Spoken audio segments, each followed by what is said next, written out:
G'day guys and welcome back to Supercoach with DR. Thanks very much for joining me again.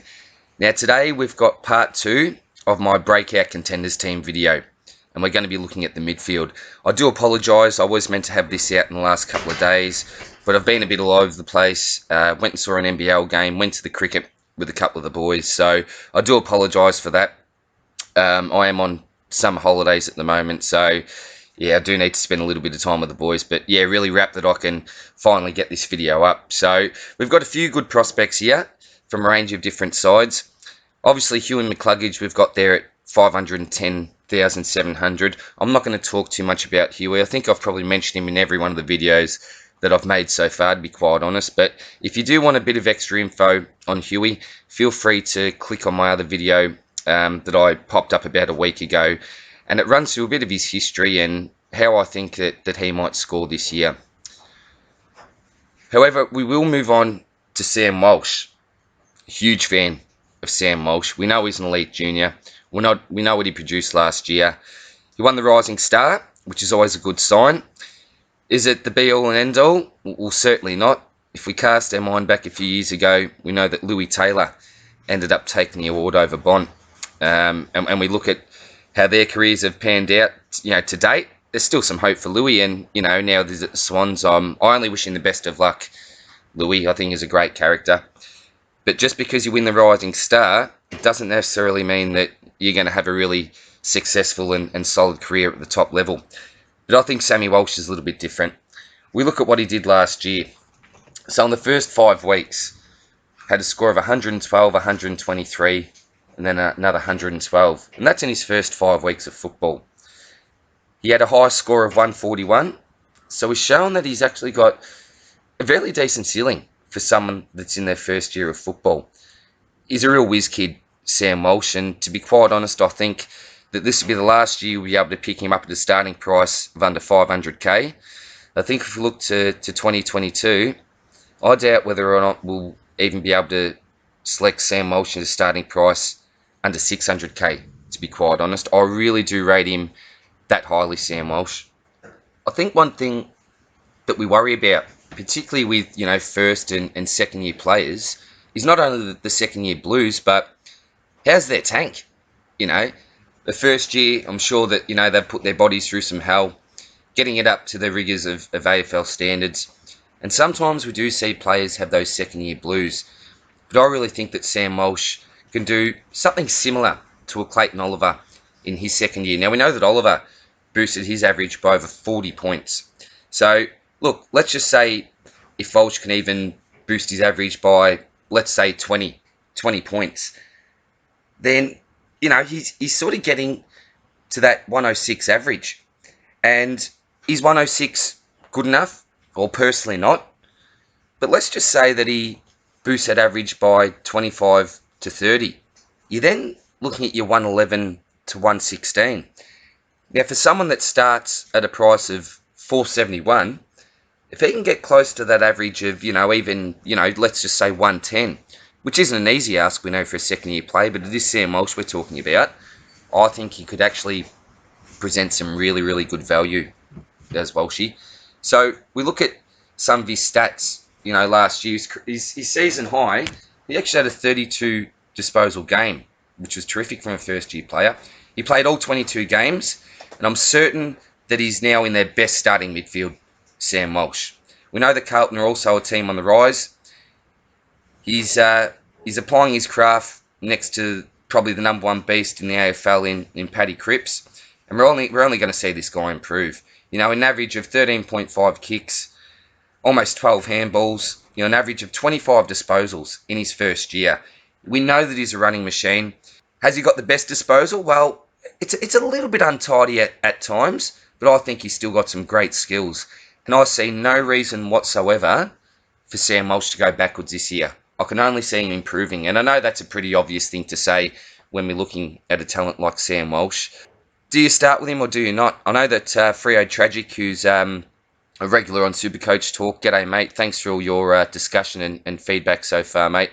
He's actually got him in his team at the moment. Now that's going to be version 2 of how many.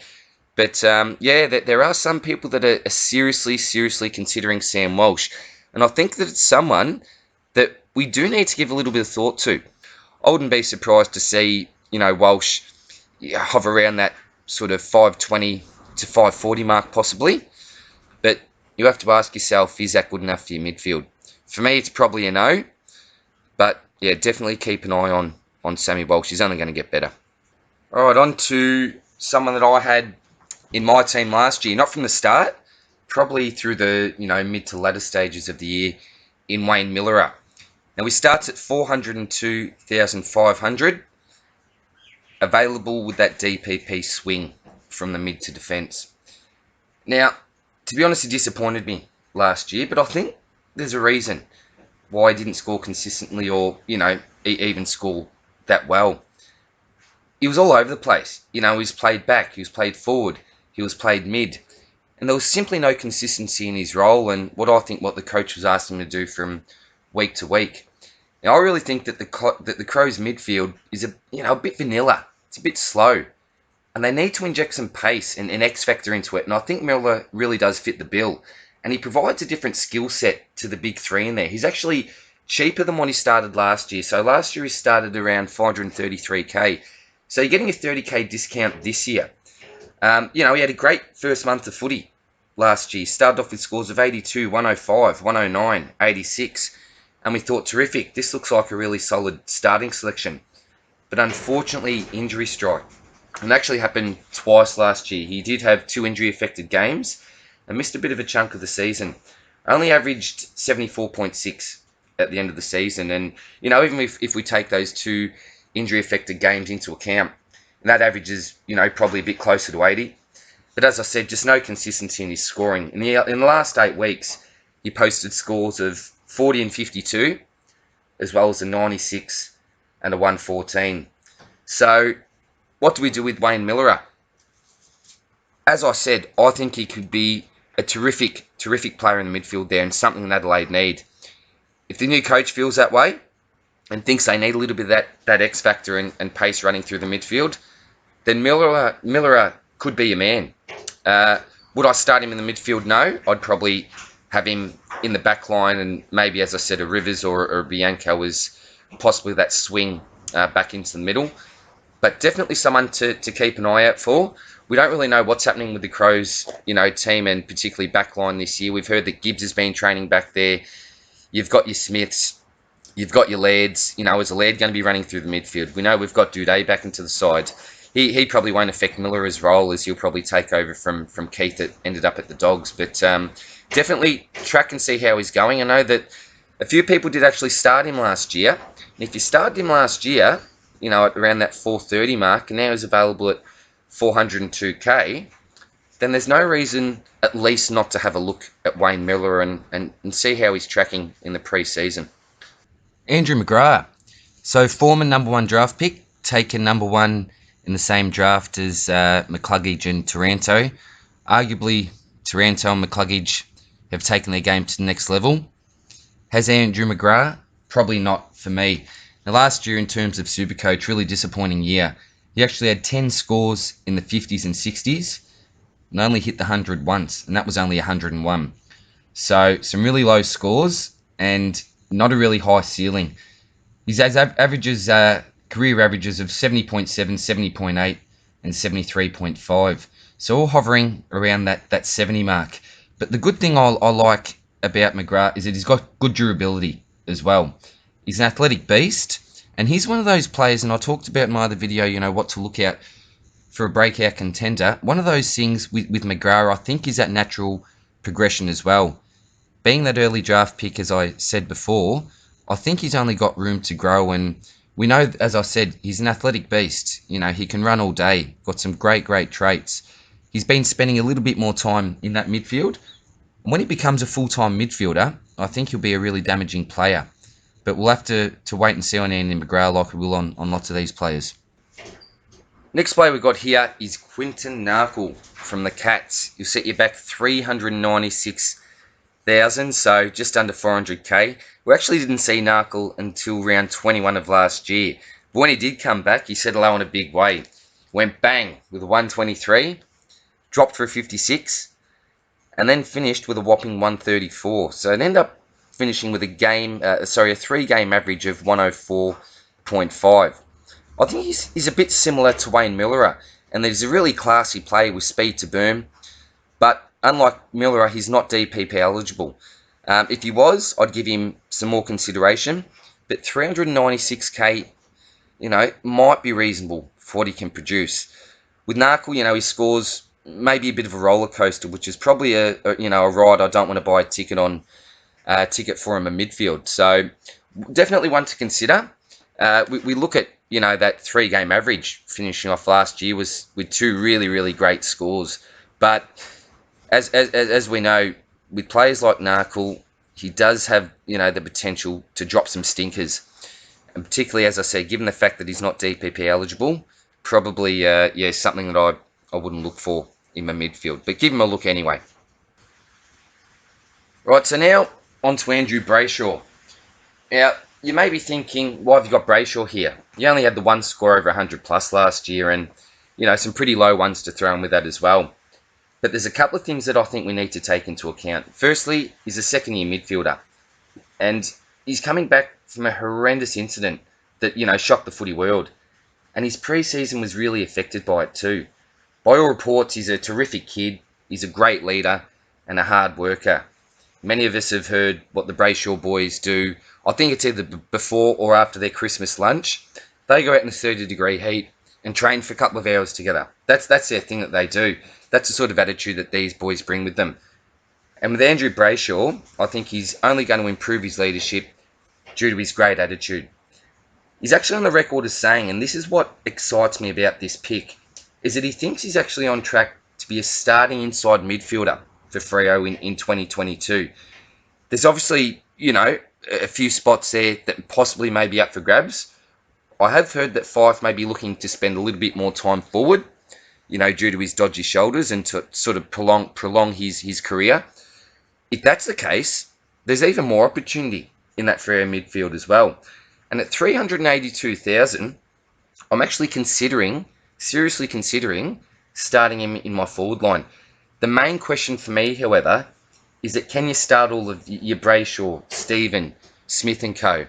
I'm not too sure. I don't think you can. I think I'd look to start 2. To be honest, I've even looked at starting 3 down there, having a bit of a play with that. But yeah, it doesn't look quite right for me. It looks like it's almost too stacked, that forward line. But, we know in the past, even with our forward rookies, it's something to consider.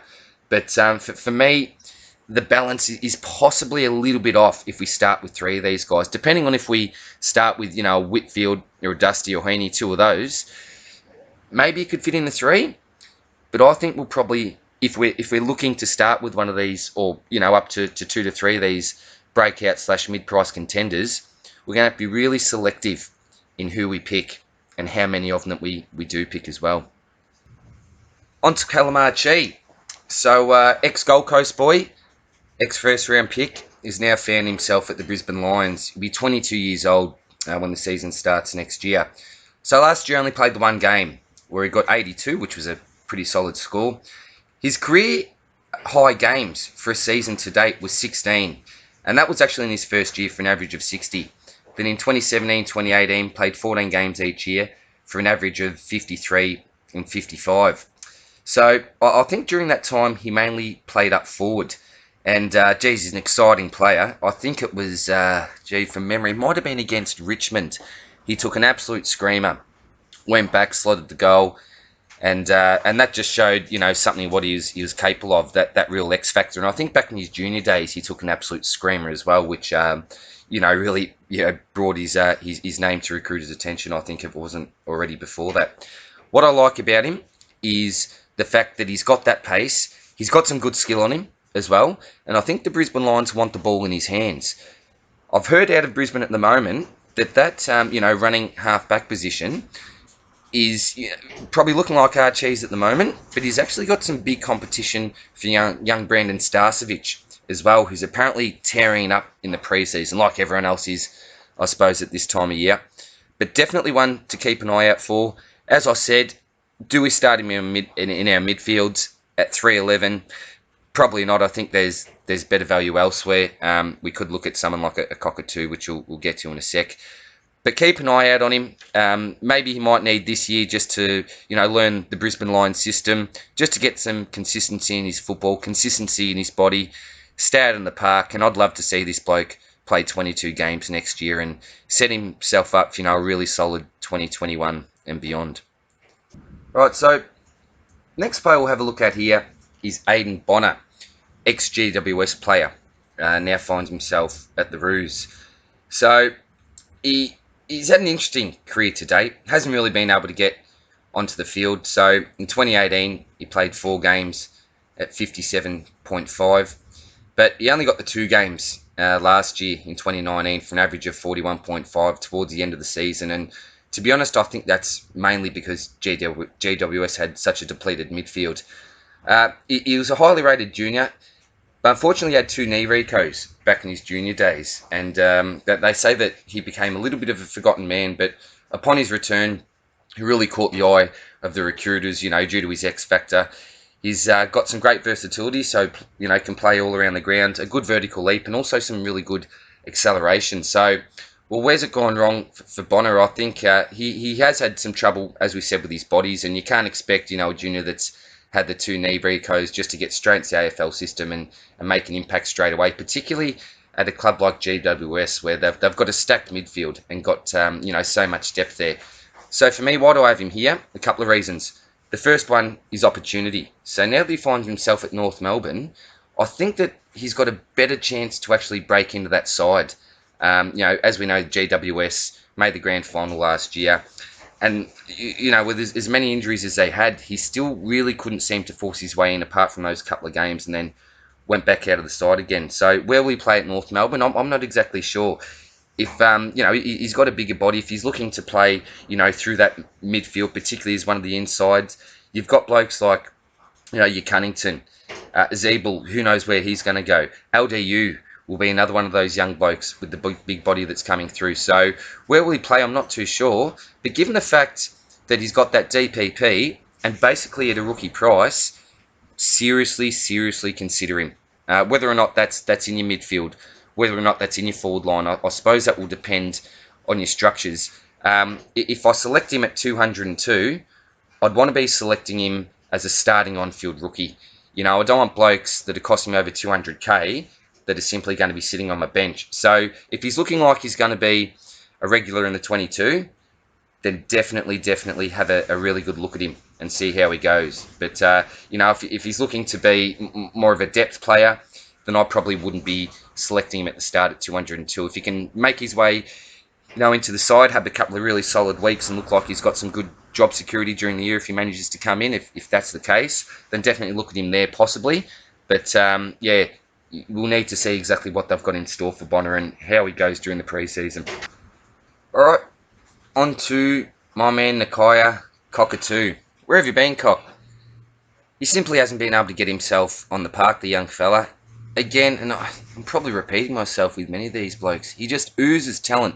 But I'll keep it pretty simple with Nakaya, because I know that Geelong rate him really highly. Look at Quinten Arkell, look at the price, and compare the DPP status. So, very similar, I think, player to Arkell. Some genuine X factor, and again, I'm probably repeating myself with many of these players, but at a starting price of 148, just over 148,200, as a mid forward, if he plays round 1, get him in your side. It's as simple as that for me. The question is, can he get his body right? If he does start round 1, is his body going to be kind to him for the first month and then break down again? I'm not too sure. But he's too good of a player not to be playing regular AFL football. And if he does play this year, that 148,000 price will be an absolute steal. Rounding out the bench spots, we've got Ned McHenry. So I've heard good things out of Adelaide about the young fella coming into his second year of football at 123,900. Not a breakout player, but obviously a rookie there. And we all know about Marlon Pickett after obviously what he did in the grand final. 123,900, I think, be one of the most popular picks in Supercoach 2020. Now, just some other players to consider. And again, I know that I've gone way over time. I was trying to keep it to, 15 minutes max. Looks like I'm not even going to go under 20, so I will race through these players. But we've got Jago O'Meara at 491,100. We all know, the reps on Jago, young Jago, particularly when he came into the system. And, he's always scored, fairly well. But can he finally push into that elite bracket of mids alongside Tommy Mitchell? Let's wait and see. He's certainly got the talent. Braden Fiorini, so a mid forward from the Suns. Another one that probably we don't know a lot about, but keep an eye out for him because he's a real improver in the competition. Bailey Smith, young forward mid from the Dogs at 415,900. There's certainly more improvement in him. Is it going to be next year? We'll have to wait and see. Jack Bowes at 411,300. We'll have to wait and see with Jack. Again, another big improver last year, but we don't really know what's going to be happening with that Suns midfield with some of their recent inclusions. So we'll keep an eye on Jack and see what his role is during the pre-season. Adam Tomlinson. So is he going to be playing on a wing with Langdon on the other side? At 390,200, being around the ball, being around that midfield, he may be able to improve some of that scoring potential. But without that DPP status, sorry, Adam, not interested really, mate. Ollie Florent, zippy little player from Sydney. Hopefully looking to run through that midfield. Not a contested ball winner, more of an outside player, but got speed to burn and a real talent. Ben Jacobs at 348,500. The forgotten man played such an important role for North Melbourne in that midfield as a tagger. I think most players knew if they were lining up on Jacobs or if Jacobs was lining up on them, that they were going to have a bloody hard day. And at 348, Jacobs, gets a lot of those contested possessions, lots of tackles. Will he get enough to be able to really boost his scoring? I'm not too sure, but definitely one to keep an eye on. Again, sorry, I'm probably babbling on. Rupert Wills at 337,900, big-bodied mid from the Pies. I've got Phil in there at 242,700 who'll be competing with. Let's see if one of those two blokes can get a regular spot. James Rowbottom, forward mid from Sydney, 337,600. May look to get some more time this year. Played really well in the NEAFL. We know that NEAFL's a NEAFL and the AFL's a completely different kettle of fish, but one to keep an eye out for is Rowbottom. Setterfield at 329,700. Still thinking he can do some really good things. He's probably got that year under his belt now, where he played some pretty consistent senior football. So what's in store in the future for Setterfield? Will it be this year again? Not too sure. But definitely someone with potential in the future. Jack Ross at 305,800 was a great rookie pick for some people before he went down last year, but definitely one to keep an eye out for. Next line, Tommy Cutler, 296,500. I think with Tom, he's got some great tools to become, a really solid AFL footballer. But I think that the knock on him at Brisbane was his defensive running. And, we certainly didn't see the best of Tom Cutler. I know that many supporters were, not happy about losing Tommy Cutler because, we think we know the potential that he possesses. But for some reason or another, he's just never been in Chris Fagan's plans. Fill in we've talked about. And the last one I've got here is KK. Cade's Collar Jasny, I think it is. I put KK there because it's really long to type and I find it difficult to pronounce it. But at 207,700, goodness, I think he might have been his second or third year. I even looked to have him starting at around the 400k mark from memory. I could be wrong there. But at 207,000, I think he presents excellent value. Unfortunately, doesn't have that DPP status, but definitely one to keep a track of. So I better leave it there, guys. As I said, I didn't want to make this too long. Thanks very much for watching again. Again, I'm sure there are some names that I've missed. Please leave some comments down below on any of the players that you're interested in. Any ones that I may have mentioned that you're keen on, you can give us a bit of extra info on. Or as I said, anyone that I did forget to put in. There may be some players that you don't see here that are mid-eligible that I may have in my forwards breakout contenders, so don't worry about that. But again, guys, thanks very much for watching. Leave a comment down below, and the next video out will be my breakout contenders team with the rucks and the forwards. Cheers, guys. Take care. Bye.